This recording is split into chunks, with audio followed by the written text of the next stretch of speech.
মেলায় কিংবা পাড়ার কোনো আচার কাকুর দোকান থেকে আমরা যেই আচারটি খেয়ে এসেছি সেই এক্সাক্ট রেসিপিটা আজকে তোমাদের সাথে শেয়ার করব। সাথে যদি একটু ঝাল নুন বা বিট নুন থাকে তাহলে তো আর কোনো কথাই নেই। আর সাথে অবশ্যই থাকছে অনেক tips and tricks. By the way, আমি কনশিকা দে, আপনারা দেখছেন কনশিকাস লাইফস্টাইল। আর আজকে আমাদের রেসিপি টক ঝাল কুলের আচার। চলুন আজকে আপনাদের সাথে এই কুলের আচার রেসিপিটা শেয়ার করে নিই। মা বাজার থেকে অনেক কুল এনেছিল, তাই সেগুলোকে সুন্দর করে ধুয়ে এখন ছাদে নিয়ে চলে এসেছি। এগুলোকে এখন রোদ খাওয়াবো। তো চলো কিভাবে রোদ খাওয়াই সেটা তোমাদের সাথে শেয়ার করছি। তাহলে এখানে কুলের আচার বানানোর জন্য আমরা কাঁচা পাকা কুল দুটোই ব্যবহার করেছি। আমি এগুলোকে ভালোভাবে ধুয়ে এগুলোকে এখন ছাদে নিয়ে এসেছি একটু রোদ খাওয়ানোর জন্য। আর প্রায় আমি এগুলোকে দুদিন ধরে একটু ভালোভাবে রোদ খাওয়াবো। আর কুলগুলো যখন ভালোভাবে শুকিয়ে আসবে তখন আমরা কুলগুলোকে নামিয়ে নেব। এবারে চলুন আমরা এই কুলের রেসিপিতে যে মশলাটা ব্যবহার করব সেই মশলাটা রেডি করে নিই। এখানে আমি বেশ কয়েকটা শুকনো লঙ্কা নিয়েছি মৌরি, পাঁচফোড়ন আর কয়েকটা তেজপাতা। তোমরা চাইলে এখানে গোটা ধনেও ব্যবহার করতে পারো। এই পাকা কুলগুলোকে আমি ভালোভাবে ধুয়ে নিয়েছি। এবার হাতের সাহায্যে কুলগুলোকে একটু একটু করে ফাটিয়ে দেবো। আর মনে করে কুলের ডাঁটিগুলোও কিন্তু ছাড়িয়ে নেবেন। এবারে আমি গ্যাসের ওপরে একটা কড়াই গরম করতে বসিয়ে দিয়েছি। এবারে আমরা কড়াইয়ের মধ্যে গোটা মশলাগুলো দিয়ে দেব।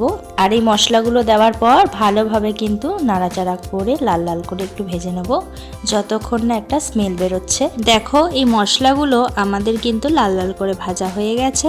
এবার এটাকে ভালোভাবে গ্রাইন্ড করে নিতে হবে। আর স্পেশালি এই মশলাটার জন্যই কিন্তু এই টক কুলের রেসিপিটার স্বাদ আরো দ্বিগুণ হয়ে যায়। এরপর এই কুলের আচার রেসিপিটার মধ্যে আমরা কি কি মশলা ব্যবহার করব তার জন্য নিয়ে নিয়েছি নুন, হলুদ আর একটু লঙ্কার গুঁড়ো। এবার আমরা একটা কড়াইয়ে একটু আখের গুড় দিয়ে ভালোভাবে এই গুড়টাকে একটু জাল দিয়ে নেব। তারপরে গুড়টাকে একটা বাটিতে নামিয়ে নেব।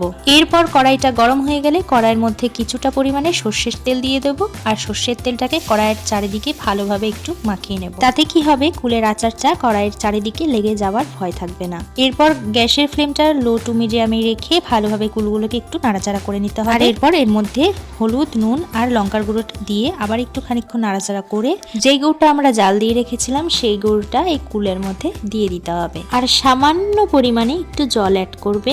তবে হ্যাঁ, এটা মাথায় রাখবে জাল দেওয়া গুড়টা যেন ঠান্ডা না হয়ে যায়, কারণ ঠান্ডা হয়ে গেলে গুড়টা বসে যেতে পারে। তাই গরম থাকাকালীনই গুড়টা কিন্তু কুলের মধ্যে দিয়ে দিতে হবে। এরপর কুলটা চাপা দিয়ে গ্যাসের ফ্লেমটা লো টু মিডিয়ামে রেখে ভালোভাবে নাড়াচাড়া করতে হবে বেশ কয়েক মিনিট। এরপর কুলের আচারটা নাড়াতে নাড়াতে দেখবে বেশ আঠালো আঠালো ভাব চলে এসেছে। তখনই যে মশলাটা আমরা রেডি করে রেখেছিলাম সেইটি এই কুলের ওপরে ভালোভাবে ছড়িয়ে দিতে হবে। আর তারপর গ্যাসের ফ্লেমটা অফ করে দিয়ে ভালোভাবে মশলাটাকে মাখিয়ে নিতে হবে কুলের সাথে। তো আমার এই টক ঝাল রেসিপি কুলের আচারটা তোমাদের কেমন লাগলো অবশ্যই কমেন্টের মাধ্যমে জানাতে ভুলো না। আবারও দেখা হবে নতুন কোনো একটা ব্লগের সাথে। টাটা।